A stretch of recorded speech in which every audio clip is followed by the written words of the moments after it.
Paris ഒളിമ്പിക്സിൽ ഉജ്ജ്വല പ്രകടനത്തോടെ ഫൈനലിലെത്തിയ വിനേഷ് ഫോഗട്ട് ഇന്ന് മത്സരിക്കാനിരിക്കെയാണ് ഭാരപരിശോധന നടത്തിയത്.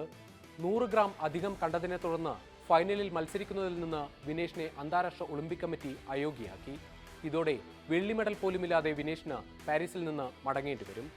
പ്രീ ക്വാർട്ടറിലും ക്വാർട്ടറിലും സെമിയിലും ഭാരപരിശോധനയിൽ പരാജയപ്പെടാത്ത താരം ഇപ്പോൾ പരാജയപ്പെട്ടത് എങ്ങനെയാണെന്നതാണ് എല്ലാവരുടെയും ചോദ്യം. എന്തുകൊണ്ട് വിനേഷ് പരാജയപ്പെട്ടു?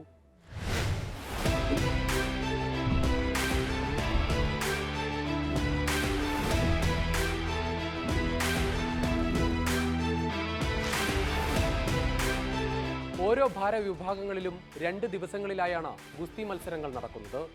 ആദ്യ ദിവസം നടക്കുന്ന പ്രീ ക്വാർട്ടർ, ക്വാർട്ടർ, സെമി പോരാട്ടങ്ങൾക്കായി മത്സരം നടക്കുന്ന ദിവസം രാവിലെ ഭാരപരിശോധനയുണ്ടാകും. 30 മിനിറ്റ് ഇടവേളയിലാണ് ഭാരം പരിശോധിക്കുക. മെഡൽ പോരാട്ടത്തിന് യോഗ്യത ഉറപ്പിച്ച താരങ്ങൾ രണ്ടാമത്തെ ദിവസവും ഭാരപരിശോധനയ്ക്ക് ഹാജരാകണമെന്നതാണ് ചട്ടം. ഫൈനലിന് മുന്നോടിയായി ഇന്ന് രാവിലെ നടത്തിയ പരിശോധനയാണ് വിനേഷ് ഫോഗട്ടിന് തിരിച്ചടിയായത്.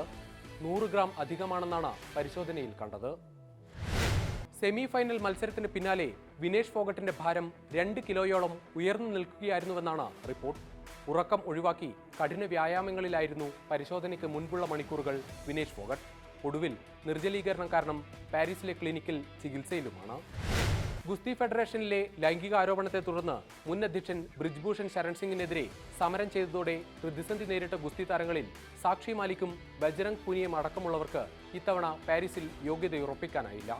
ഒടുവിൽ പ്രതിസന്ധികൾ തരണം ചെയ്ത് യോഗ്യതയുറപ്പിച്ച വിനേഷിന് നിരാശയോടെ മടങ്ങേണ്ടിയും വന്നു. താരങ്ങൾ മെഡൽ നേടരുത് എന്ന് കരുതുന്ന ഒരു ഫെഡറേഷനും അതിന്റെ ഭരണാധികാരികളും കൂടിയാണ് ഇത്തരമൊരു സാഹചര്യത്തിലേക്ക് രാജ്യത്തെ കൊണ്ടെത്തിച്ചത്. അയോഗ്യയാക്കിയ നടപടിയിൽ ശക്തമായി പ്രതിഷേധിക്കാൻ പ്രധാനമന്ത്രി ഇന്ത്യൻ ഒളിമ്പിക് അസോസിയേഷൻ അധ്യക്ഷ PT ഉഷയോട് ഫോണിൽ വിളിച്ച് ആവശ്യപ്പെട്ടിട്ടുണ്ട്. ഇന്ത്യ തീരുമാനം പുനഃപരിശോധിക്കണമെന്ന് ആവശ്യപ്പെട്ടെങ്കിലും അതിന് സാധ്യതയില്ല.